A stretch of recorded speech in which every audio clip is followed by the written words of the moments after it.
you as I take two eyes to make a pair. What is your name? My name is Willie Ford.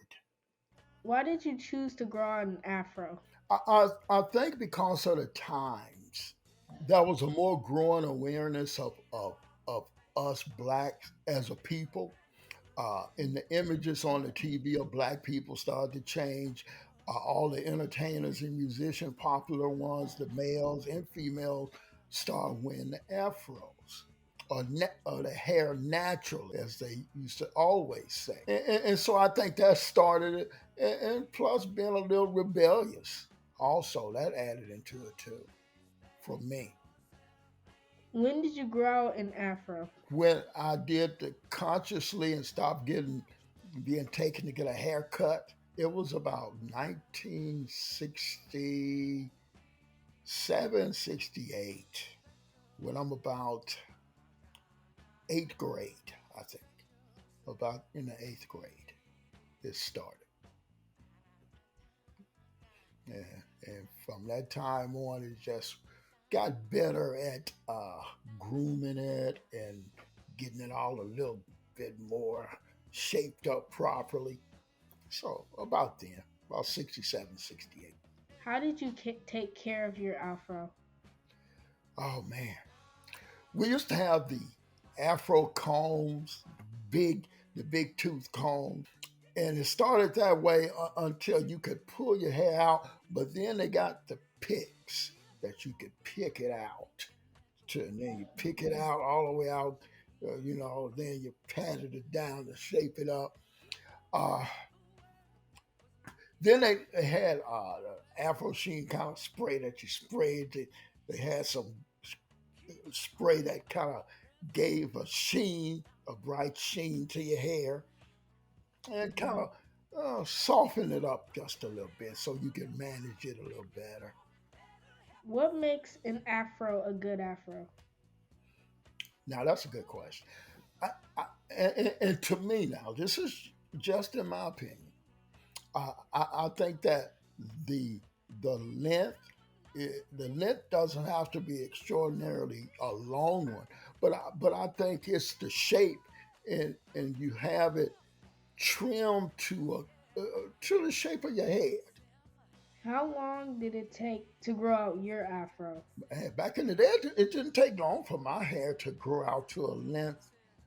I would say of 2 to 3 inches, about over the summer, over the course of the summer. What you did was kind of like grew your hair when you're out of school. You let it just grow, and then around time school starts, you kind of like get it trimmed to shape it up. But during the course of the summer, about 2 months or so, I would be ready. How did people react to your afro? Well, the people in my age group, of course, it was down because just about everybody was were wearing the afro at that point.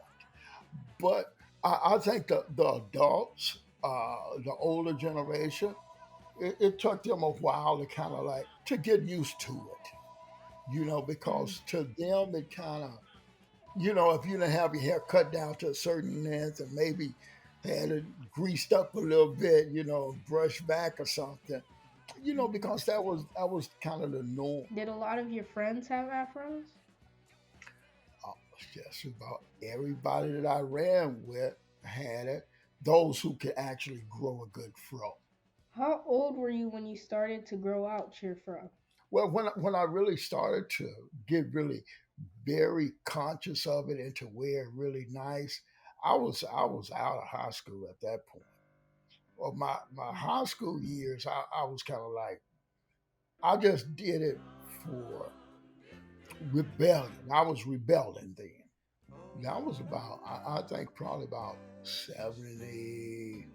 I don't know if I always, it was about maybe about 76, 75, 76 when I started to kind of like trim it down. And then when I was in college, in the summertime, I would just cut it all off and shave my head and have a bald head or something. hair had got. I was really caught up in the hair thing at one while. You know, I was I was kind of vain about winning because I kind of thought I was looking good. You know, what can I say? You know, when you're young, that's the way it goes. But yeah, in the country, everybody was accustomed at that point of wearing the afro, so it wasn't a, a thing like it was initially about recognizing that hey, we are African American, we Black American, Black Power thing. This is the age of Black consciousness, Black Power. So, and my hair symbolizes that. You know, and that was part of it. But hey, you young, we were young. That's part of it too. So you got, just so you know. But the afro, it was still being worn. You understand? Up throughout the '70s, through the whole decade. And even into some of the '80s. But hairstyles that started to change. At the end of the '70s, people started trying to do something else with their hair. Talking about Black Americans. Did you have fun wearing your afro? Oh, it was just a thing of being, hey, Black folks, we the only one can wear this style. We the only ones can wear the hair like this. Yeah. What's up, brother? What's going on? You know, Acknowledging, hey, that's a nice one you got going, man. That fro is tight. And we were able to kind of like have that mutual respect for one another.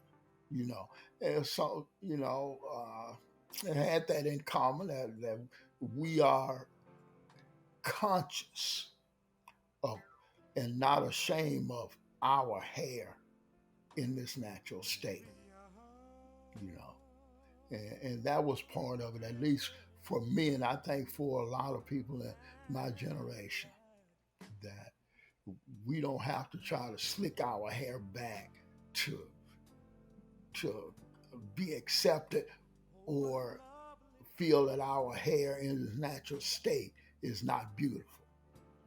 And I think that helped us in that regard.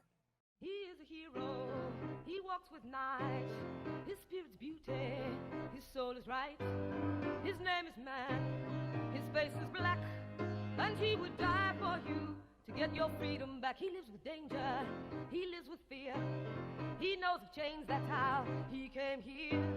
His life is hard, you know the facts, yet still he died for you to get your freedom back. When will you decide to know him, to show him that you understand? It's the least that you can say to the man as he passes your way. You tell him easy, you said behave, and yet you can't see that you're a slave. He asks your help, no answer back to a man who died to get your freedom back. When will you decide to know him, to show him that you understand? It's the least that you can say to the man as he passes your way. You tell him easy, you say behave, and yet you can't see that you're a slave. He asks your help, no answer back to a man who died to get your freedom